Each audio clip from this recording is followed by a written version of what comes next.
नमस्कार दोस्तों। आज मैं एक बहुत जर्नल टॉपिक आपके सामने डिस्कस करूंगा, रिस्क और रिटर्न। यानी रिस्क और रिटर्न में क्या रिलेशन है और रिटर्न रिस्क से किस प्रकार प्रोपोर्शनेटली करता है, डिपेंड करता है। मैं एक ये सिंपल सा ग्राफ आपको दिखाता हूं। मतलब ये समझिए कि कोई भी ऐसा इन्वेस्टमेंट जिसमें रिस्क ज़्यादा है तो आपके ज़्यादा रिटर्न मिलने के चांसेस ज़्यादा है, और जिसमें रिस्क सबसे कम है उसमें रिटर्न सबसे कम मिलेगा। और ये जो है, ये वाली जो चीज़ है, ये डिपेंड करती है कि आपका रिस्क लेने का एपेटाइट कितना है। अगर आप कोई यंग है 20 से 40 साल के बीच में, तो आप रिस्क ज़्यादा ले सकते हो। लेकिन अगर यदि आपकी उम्र 60 साल है या उससे ज़्यादा है, आपका रिटायरमेंट का पैसा है, तो इस टाइम पे आप रिस्क नहीं ले सकते। आप सोचो कि मैं जितना सेफ चलूँ उतना अच्छा है, मैं इस तरह का इन्वेस्टमेंट करूँ ताकि मेरा पैसा सुरक्षित रहे और मुझे थोड़ा बहुत रिटर्न मिलता रहे। लेकिन मैं क्योंकि 60 साल की उम्र में जाके कोई रिस्क लेने की नहीं सोच सकता, क्योंकि जिंदगी भर की कमाई कोई यूं ही दाव पे नहीं लगाएगा। अब देखिए होता क्या है, मैं आपको डिस्कस करता हूँ। जैसे हाई रिस्क इन्वेस्टमेंट, यानी कि जिनमें हाई रिस्क है, और तो वो इन्वेस्टमेंट देखिए डायरेक्ट इक्विटी ट्रेडिंग, मतलब अगर आप शेयर मार्केटिंग में ट्रेडिंग कर रहे हैं तो सेक्टोरियल फंड्स आप खरीद रहे हैं, मतलब यानी कि एफएमसीजी सेक्टर के फंड खरीद लिए, बैंकिंग सेक्टर के, ये और ज़्यादा हाई रिस्क में। अगर आप फॉरेक्स कमोडिटीज में डील कर रहे हैं तो ये रिस्की इन्वेस्टमेंट है।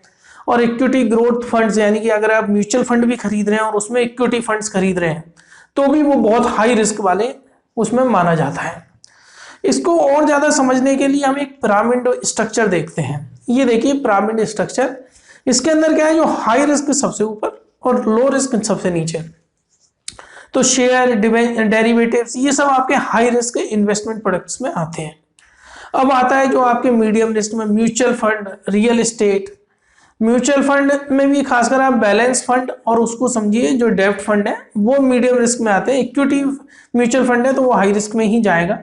और चूंकि म्यूचुअल फंड और रियल एस्टेट में पैसा ज़्यादा वेरिएट नहीं करता आज की डेट में, इसलिए मीडियम रिस्क है।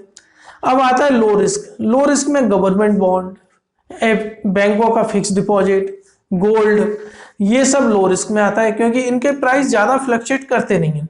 अब गवर्नमेंट बॉन्ड है, वो लगभग आपको 7 से 8% का रिटर्न दे देते हैं। बैंकों की फिक्स डिपॉजिट की रेट फिक्स होती है, वहाँ कोई आपको रिस्क नहीं है। आप जानते हैं कि साल भर बाद मुझे बैंक इतना पैसा देगी तो इतना पैसा देगी, उसमें किसी तरह की कोई इफ एंड बट्स नहीं है। गोल्ड थोड़ा बहुत बढ़ता रहता है, लेकिन वो ज़्यादा वेरी नहीं कर सकता। जैसे आज की डेट में 50,000 गोल्ड चल रहा है, तो आप ये नहीं कह सकते कि महीने भर बाद गोल्ड 20,000 हो जाएगा। तो वो भी एक तरीके का सेफ इन्वेस्टमेंट है।